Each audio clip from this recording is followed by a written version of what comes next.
Everyone, आज हम करेंगे पाठ योजना 45 एसएसटी विषय में। और इससे पहले 44 लेसन प्लान अपलोड कर दिए गए हैं। अगर आपने नहीं देखे हैं तो आप चैनल पे विजिट करके देख सकते हैं। तो सबसे पहले डालना है अपना नाम, फिर रोल नंबर, विषय सामाजिक विज्ञान रहेगा, उपविषय रहेगा संसाधन नियोजन, दिनांक डालना है, कक्षा 90 रहेगी, समय 30 से 35 मिनट रहता है मैक्रो लेसन प्लान का, और अपने ऑब्जर्वर टीचर का नाम डाल देना है। ठीक है। तो हमेशा की तरह अनुदेशात्मक उद्देश्य में आप लिखेंगे कि पाठ योजना के अंत में छात्र निम्न पठन करने में सक्षम हो जाएंगे। नंबर 1, छात्र संसाधन नियोजन के बारे में जानने में सक्षम होंगे। नंबर 2, छात्र संसाधन नियोजन के बारे में समझने में सक्षम होंगे। 3rd रहेगा छात्र संसाधन नियोजन के बारे में बताने में सक्षम होंगे। 4th रहेगा छात्र संसाधन नियोजन की प्रक्रिया के बारे में समझने में सक्षम होंगे।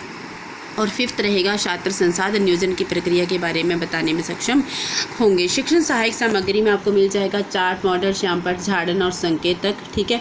तो चार्ट आपको हर एक लेसन प्लान के साथ मिलता है। इससे पहले मैंने 50 लेसन प्लान जो है वो हिंदी में अलग अलग टॉपिक के साथ और चार्ट के साथ अपलोड कर दिए गए हैं। अगर आपने नहीं देखे हैं और आपको चाहिए तो आप वहां से बना सकते हैं। एसएसटी के भी हर एक लेसन प्लान के साथ चार्ट लगा हुआ है।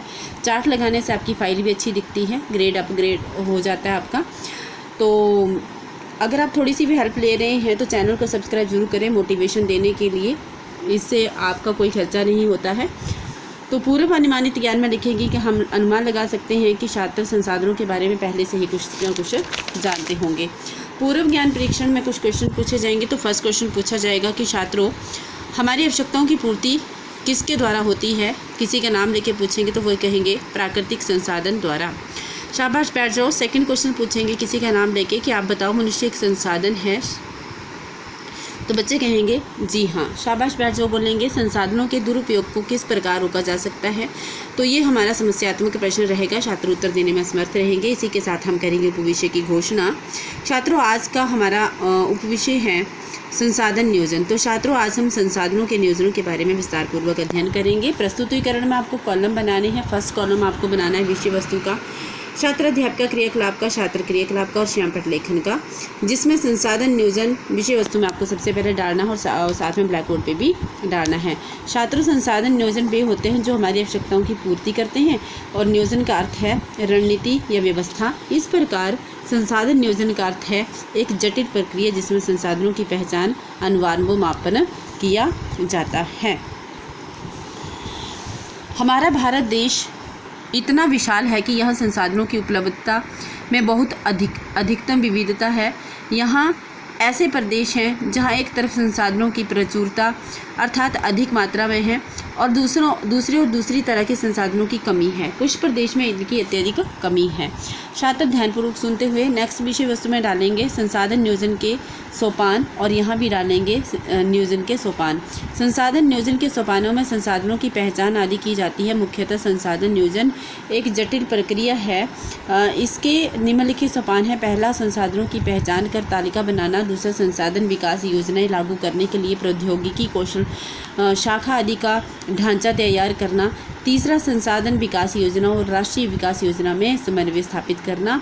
सभी छात्र ध्यानपूर्वक सुनते हुए संसाधनों के संरक्षण डालेंगे विषय वस्तु में, यहाँ भी डाल देंगे ब्लैक बोर्ड पे भी। छात्रों, आप जानते हैं कि संसाधनों का संरक्षण क्यों जरूरी है? जैसे कि आप जानते हैं कि हमारे देश में संसाधनों में विविधता पाई जाती है। कुछ संसाधन सीमित है, कुछ प्रचुर मात्रा में उपलब्ध है। छात्र ध्यानपूर्वक सुनेंगे। भू संसाधन डालेंगे विषय वस्तु में, और आपको यहाँ भी श्यामपट्ट लेखन पे भी भू संसाधन डालना है। जैसा कि आप जानते हैं कि भूमि बहुत ही महत्वपूर्ण प्राकृतिक संसाधन है, क्योंकि हम भूमि पर रहते हैं, इसलिए भूमि का सही ढंग से प्रयोग होना चाहिए। अब हम चार्ट की सहायता से समझेंगे। छात्र ध्यानपूर्वक चार्ट की ओर देखते हुए। भारत में भूमि के विभिन्न प्रकार या भू आकृतियाँ पाई जाती हैं, जैसे पत्थर, मैदान, पर्वत आदि। लगभग 43% भू क्षेत्र मैदान हैं जो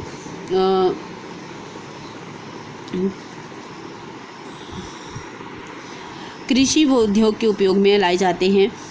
30% भाग विस्तृत तथा 27% भाग पठारी क्षेत्र है। इस क्षेत्र में खनिजों, जीवाश्म ईंधन और वनों का आकार संचय कोश है। सभी छात्र ध्यानपूर्वक से सुनते हुए।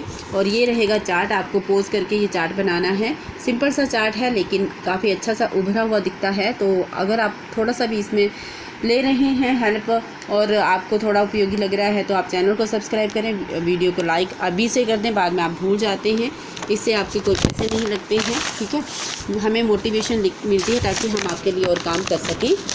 तो आगे डालना है आपने उपाय, ठीक है, विषय वस्तु में भी और यहाँ पे भी। तो भूमि निम्नीकरण का अर्थ है भूमि की आवश्यकता, यहाँ होगा निम्नीकरण, ठीक है, निम्नीकरण के उपाय। तो भूमि निम्नीकरण का अर्थ है भूमि की आवश्यकता से अधिक उपयोग व उपजाऊपन का कम होना। हमारी मूल आवश्यकता का 95% भूमि से प्राप्त होता है।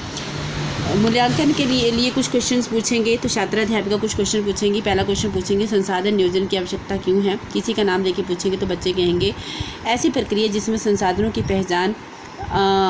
पहचान अनुमान मापन क्रिया किया जाता है, अनुमान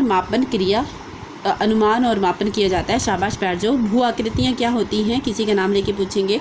भू आकृतियाँ जैसे पठार, पर्वत आदि।